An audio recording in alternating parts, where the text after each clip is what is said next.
There's no perfect way of cutting this stuff. No perfect way at all. Matter of fact, I'm gonna sit across there.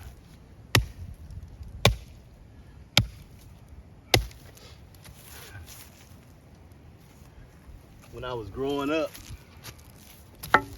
my dad used to cut fat wood for the wood burning stove we had at home. And he looked at his fat wood or his lighter wood like it was money almost. And sometimes me and my brother used to go and get some of his fat wood, take it in the woods and take a frying pan at the house with some eggs and some Andes sausage. And we used to go outside in the woods, take some of this wood and light it up, and used to fry eggs and cook sausage in the woods with fat wood. But sometimes he'll come home, he'll notice some of his fat wood missing. And he'll make sure he specifically say, leave his fat wood alone.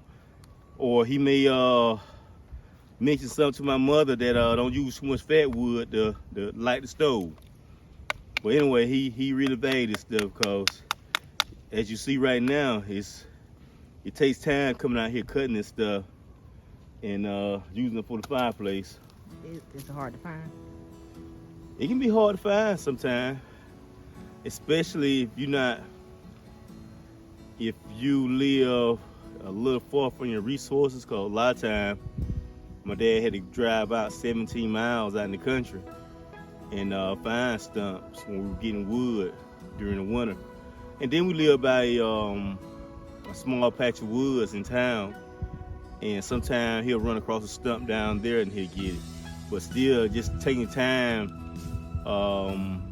shaking that stump loose and just trying to get it out the ground, that's working itself. And so you'll see why some want to be kind of particular about how much this lighter wood using to light a fire. So one thing about it, he tried to make sure that the wood that he was burning had some good dry pieces in it too, so he can get the fire started, especially if he had wet wood in it also. But he really valued his lighter wood.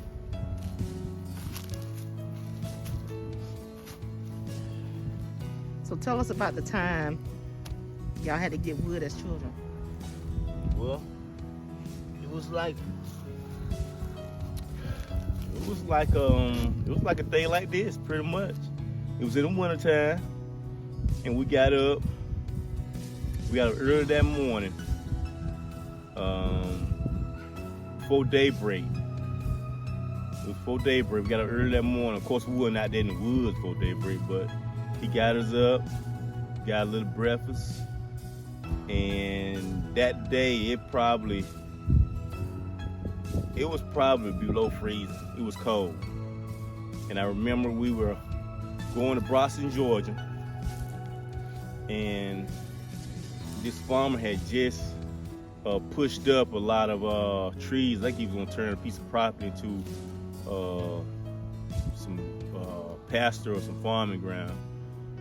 And we went out that day, and I can remember it was so cold, that wind was cutting so bad that it almost had like you were crying because the wind was blowing in your eyes. And it probably was about 26, 27 degrees that day. And it probably warmed up no more than probably about 35, 40 degrees. But we stayed out there. I know we got there around about 7 o'clock. Who was we? Me, my brothers, my older brother, myself, my younger brother. It was 3 boys out there and my dad. And we spent all day out there dragging logs that he selected and brought them up to the truck so he can cut them. Once he cut them, then we stacked the logs in the truck. And I was probably about 12 years old. My brother Bert probably 11. My older brother, Booby, he might have was 13 and a half, going 14. He probably gonna be 14 in that January. But I remember my brother Bert, he was crying out there because it was so cold. And my cousin Riley told Bert, pretty much, no, don't cry, you got to come out and get the wood if you want to stay warm. you know. And so he kind of like looked at him, and we always kind of held on to what he said. If you want to stay warm, you know, and Not warm, huh? not warm but warm. And anyway, we stayed out there all day long. Of course, the days were short, but we got home cold still. It was, matter of fact, it was cooling off even more. And when we got home, Mom was cooking something. I can't remember. I know it was fried, but I can't remember what it was. But it smelled so good, and we were like hungry. We were ready to go in and eat. And no, we couldn't do that yet. We had to take the wood off the truck and stack it neatly. Stack the wood, so that was probably about another hour. And then we was able to go in the house and eat. And so that was my experience getting wood with my dad. And this was probably back in the, it was probably around 85, 84, 85, between that time, around that time period. But that was something that we did on a regular basis. And we went out maybe, probably do that maybe twice a year, twice a season. Say that twice a season. Because we normally got enough wood that probably last us a month and a half. And so I can remember going back, you know, when the wood started getting low, and we go find another good tree that has been pushed up, and we'll spend all day out there cutting it. And we'll come out and stack it. And the wood that we couldn't stack, my dad, he'll split. And just seeing him just split maybe 14, maybe 18-inch diameter cut pieces, and he would split that wood, and it was amazing to me. I mean, it was almost like it wasn't nothing. But it take great strength and knowing how to hit that wood in a certain spot to get the split like that.